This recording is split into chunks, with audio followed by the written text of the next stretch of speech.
অভিনেত্রী ও মডেল রাফিয়াত রশিদ মিথিলা শোবিজের বাইরেও তার একাডেমিক ক্যারিয়ার নিয়ে রয়েছে বেশ সুপরিচিতি। এছাড়াও লেখালেখি সহ বিভিন্ন উন্নয়নমূলক কর্মকাণ্ডে সক্রিয় তিনি। সাম্প্রতিক সময়ে অনেকটাই লাইমলাইটের বাইরে এই অভিনেত্রী।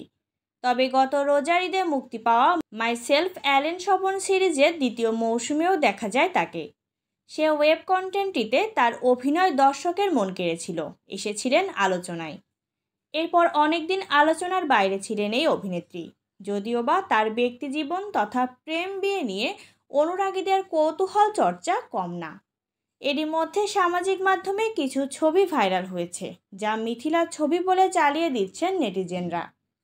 ছবিতে দেখা যায় হালকা ব্রাউন রঙের শাড়ি ও সাদা ব্লাউজ পরে সেলফি সহ বিভিন্ন ভঙ্গিতে দেখা যায় এক নারীকে, যাকে স্পষ্ট মিথিলার মতো দেখতে। এরপর নেটিজেনরা সামাজিক মাধ্যমে তোলেন আলোচনার ঝড়। তবে রিউমার স্ক্যানার টিমের অনুসন্ধানে উঠে আসে ভিন্ন সত্য। প্রচারিত ছবিগুলো আদতে রাফিয়াত রশিদ মিথিলার নয়। এগুলো এআই প্রযুক্তির কারসাজি তথা ডিপ ফেকের শিকার অভিনেত্রী মিথিলা। রিউমার স্ক্যানার জানায়, ইন্টারনেট থেকে ভারতীয় এক অভিনেত্রীর ছবি সংগ্রহ করে তাতে প্রযুক্তির সাহায্যে রাফিয়াত রশিদ মিথিলার মুখমণ্ডল প্রতিস্থাপন করে ছবিগুলো ছড়িয়ে দেওয়া হয়েছে।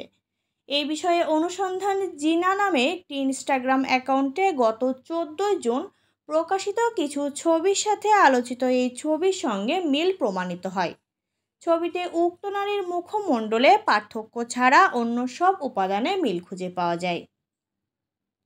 ভারতের কলকাতায় বসবাসকারী জিনা তরফদার নামের এই নারী একজন অভিনেত্রী, অর্থাৎ মূল ছবিগুলো তারই। তাই বলা যায় অভিনেত্রী রাফিয়াত রশিদ মিথিলার দাবিতে ইন্টারনেটে প্রচারিত এই ছবিগুলো নকল।